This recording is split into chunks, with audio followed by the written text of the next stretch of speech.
stop talking to pigs, not literal ones, but the kind of people who drag you down, who muddy your thoughts, who don't understand your vision or your drive. These are the people who will never build anything, never try anything, and certainly never grow, but they're always the loudest in the room with opinions, always ready to judge, to laugh, to dismiss. They are comfortable in ignorance, proud of it even. And when you spend time with them, when you argue, when you try to explain yourself, you lose something: your focus, your energy, your edge. Stop thinking you can save them. Stop thinking you owe them your time. You're not being cruel by walking away. You're being wise. Your mind is a tool. Your time is precious. And if you keep throwing your thoughts into the mud, don't be surprised when they get trampled. Pigs don't care for pearls. So protect your energy, level up your circle, be around people who challenge you, who make you uncomfortable in a way that forces you to grow, not in a way that buries you in small talk, nonsense, or self-doubt. You don't have to hate them. You just have to outgrow them. Let them squeal in the mud. You've got bigger places to be.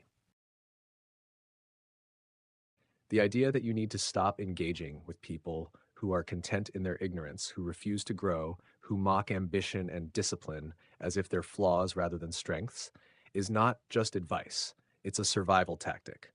These individuals, the ones who live in mental filth, who reject progress because it demands effort, responsibility, and humility, are not just harmless bystanders in your life.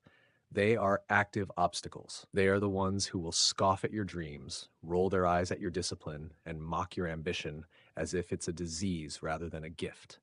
They don't want to understand you because understanding would require them to confront their own shortcomings, to acknowledge that their complacency is a choice, not a fate. They don't want to rise, and they don't want you to rise either, because your success serves as a mirror reflecting everything they've refused to become. And here's the hard, unvarnished truth. If you keep entertaining them, listening to their nonsense, trying to educate them, or worse, trying to explain yourself to people who are committed to misunderstanding you, you're not just wasting time. You're draining energy that could be invested in your goals, your growth, your future. Every moment you spend lowering yourself to argue with a fool is a moment you invite their chaos into your life. You blur your clarity. You dilute your focus. You get pulled into their noise, their drama, their petty grievances, and before you know it, you're shouting into a storm, hoping to be heard, but the storm doesn't care. It's pointless, exhausting, and ultimately self-destructive. You don't need to prove anything to people who don't even respect the process of becoming better. They fear change. They fear those who think differently, act differently, who talk about the future as if it matters. They only feel safe in circles where everyone is losing, slowly, together, because misery loves company and mediocrity thrives in groups. Stop going back there. Stop looking for comfort among the incapable, the unwilling, the perpetually stagnant. Not everyone deserves access to your thoughts, your energy, your presence. Elevate your standards. Guard your circle like your life depends on it, because it does. The wrong conversations kill dreams. The wrong environments breed mediocrity.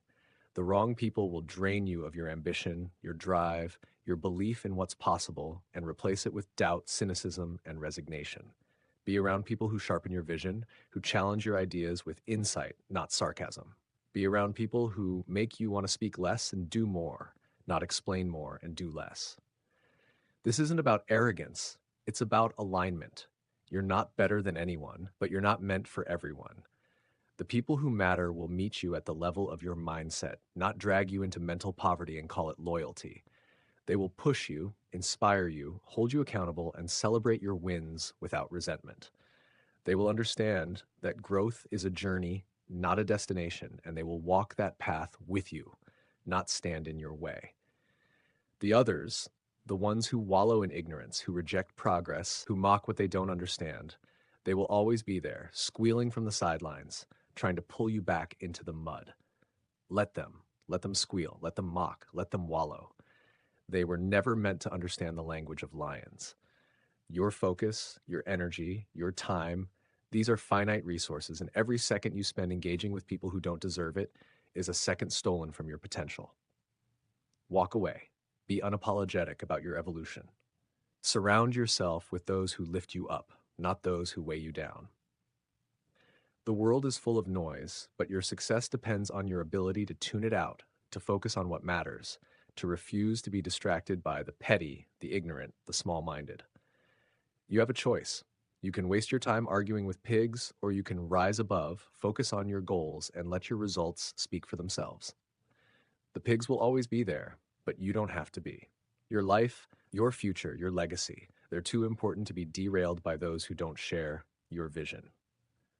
So stop talking to pigs. Stop explaining yourself to those who don't care.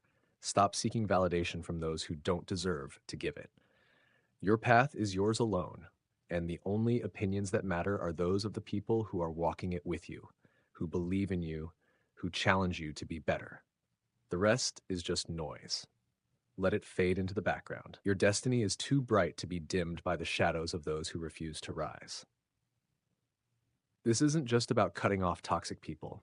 It's about recognizing that not all relationships are worth saving, not all conversations are worth having, and not all battles are worth fighting. Some people are so committed to their ignorance, so invested in their stagnation, that no amount of logic, reason, or evidence will change their minds. They don't want to be enlightened. They want to be validated in their laziness, their fear, their refusal to grow. And the moment you realize that, the moment you stop trying to convince them, to change them, to make them see what they're determined to ignore, is the moment you free yourself to focus on what truly matters: your growth, your goals, your future. The energy you waste on these people is energy you could be using to build, to create, to achieve. Every minute spent arguing with someone who doesn't want to understand is a minute stolen from your potential. Every ounce of effort poured into a lost cause is an ounce that could have been used to propel you forward. The math is simple, but the execution is hard because it requires you to let go of the idea that everyone can be reached, that everyone wants to be better, that everyone is capable of change. They're not. And that's not your problem. Your problem is ensuring that you don't let their limitations become yours.